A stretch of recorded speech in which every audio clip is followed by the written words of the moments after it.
శుభోదయం. నా పేరు రాధిక. ఈరోజు మనం చర్చించుకోబోయేటటువంటి పాఠ్యాంశము మరి మన తెలుగు భాష అభివృద్ధికి వచ్చేసరికి మొట్టమొదటిగా పద్యధారణ, తర్వాత గద్య భాగము, తర్వాత ఉపవాచకం అనేటటువంటి తదితర అంశాలతో కూడుకొని ఉంటుంది. మరి అటువంటి సందర్భంలో మనం ఈరోజు ఒక 10వ తరగతిలో మనం చెప్పుకుంటున్నటువంటి ఒక పద్యాన్ని చూద్దాము. ఏమి ఒక రాణివాసమున్ పుణ్యవాసమున్ తెచ్చినావా, ఏ హైందవుడైనా నీ గతిన మర్యాదన్ ప్రవర్తించునే, మా ఆజ్ఞన్ గమనింపవో జయ మదోన్మాదమున్ రేగి నీ ఆయుస్సూత్రముల్ని వద్రించుకొనెదవో, ఔద్ధత్యమోర్వంజువి.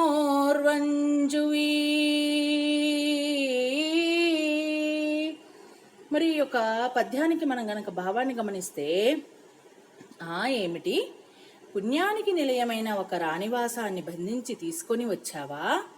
ఏ భారతీయుడైనా ఈ విధంగా గౌరవం లేకుండా ప్రవర్తిస్తాడా? రాజాజ్ఞను కూడా పట్టించుకోవా? జయం వలన గర్వంతో నీ ప్రాణాలు నీవే త్రుంచుకుంటావా? గర్వాన్ని సహించను సుమా అని శివాజీ మహారాజు తన యొక్క అప్పాజీ సోందేవుడైనటువంటి ఆ యొక్క సైన్యాధ్యక్షుడితో మాట్లాడుతున్నటువంటి అంశాన్ని మనం ఇక్కడ చూస్తున్నాం. అయితే ఇక్కడ ప్రతి ఒక్క అంశానికి కూడా, ప్రతి ఒక్క పదానికి కూడా మనం అర్థాన్ని గనక చూసుకుంటే, ఇక్కడ ఎంతో మొదటి పదంలో ఏమి ఆశ్చర్యము, కోపము కలిసినటువంటి ఒక రాణివాసమున్ పుణ్యవాసమున్ తెచ్చినావా, ఈ యొక్క భరత భూమిలో పుట్టినటువంటి ఏ యొక్క గొప్ప హైందవుడైనటువంటి, మరి సంస్కృతి సాంప్రదాయాలు ఆచారాలు తెలిసినటువంటి ఏ వ్యక్తి అయినా సరే ఇలా చేస్తాడా అనేసి ఆయన ప్రశ్నించడం జరుగుతుంది. మరి ఇంకా మనం ఎంతో చక్కగా ఈ యొక్క పద్యాన్ని వివరించుకోవచ్చు. అయితే ఈ యొక్క పద్యము శార్దూలం యొక్క మరి ఛందస్కు చెందినటువంటిది. శార్దూలం అనేది వృత్తపద్యం. ఆ యొక్క వృత్తపద్యంలో దీనికి 4 పాదాలు ఉంటాయి. దీంట్లో ప్రధానంగా మస జస తతగా అనేటటువంటి లక్షణాలు వస్తాయన్నమాట.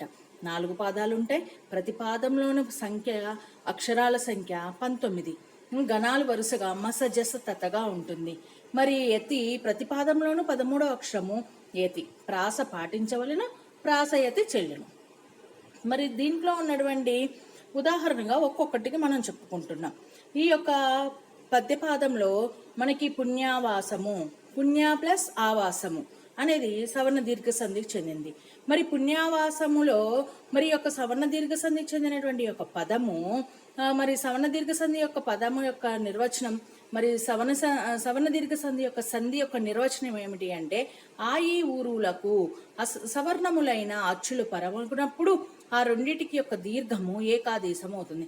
సవర్ణములు, సవర్ణాలు అంటే అవే అచ్చులు. అంటే ఆ ప్లస్ ఆ ఈజ్ ఈక్వల్ టు ఆ ప్లస్ ఆ ఈజ్ ఈక్వల్ టు ఈ ప్లస్ ఈ ఈజ్ ఈక్వల్ టు ఈ, ఇట్లా 4 భాగాలుగా అవన్నీ కూడా ఉంటాయి అన్నమాట. మరి వీటిలో పర్యాయ పదాలు ఉన్నాయి. మనకి ప్రకృతి వికృతులు ఉంటాయి, గౌరవము, గారవము, ఇట్లాంటివన్నీ కూడా మరి అదే చిన్న తరగతిలో అయితే మనం సొంత వాక్యాలు రాసుకుంటాము.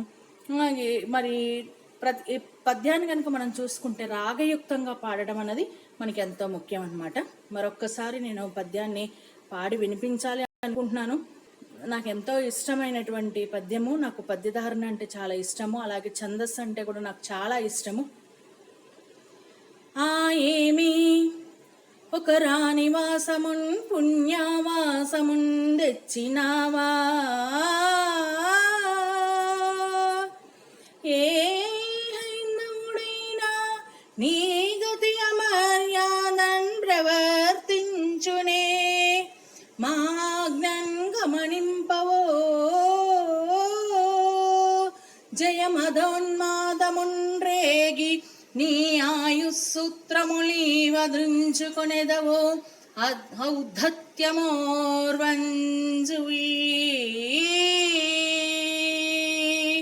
అని ఈ పద్యం యొక్క భావాన్ని మనం చూస్తూ ఉంటాము. ధన్యవాదాలు.